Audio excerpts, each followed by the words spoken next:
Nicolas Cage did a whole lot more than just pop some fake chompers in his mouth to play Dracula in Renfield. He permanently altered his teeth so he could play the Prince of Darkness. Cage is famous for throwing himself entirely into the roles he plays, with a penchant for absolute commitment to his characters no matter how outlandish they may be. As Dracula in Renfield, the famed mega acting practitioner might have been forgiven for taking it easy for once, given that the movie is a breezy horror comedy that recasts the immortal vampire as the ultimate codependent boss.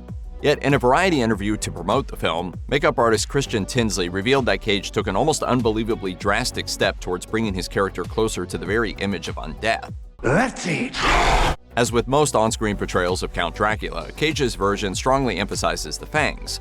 Most actors would have probably been content to let modern-day CGI reshape their teeth, but Tinsley says Cage took a different approach.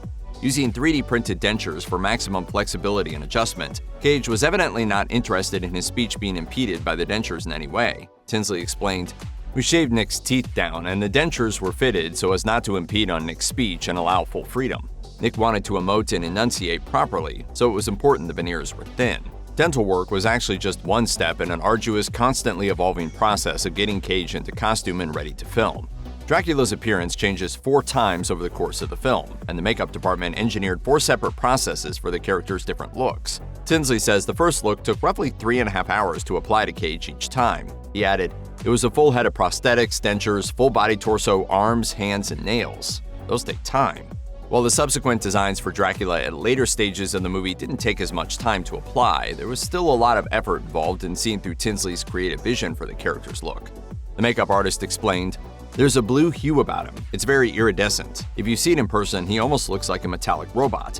I added a lot of teal iridescence to the makeup. In person, he would shimmer and shine, and on camera, it allows for a healthy glow to the skin, so he doesn't look like a cadaver."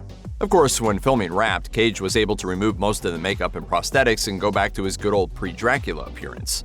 There's no one shaving those teeth, though.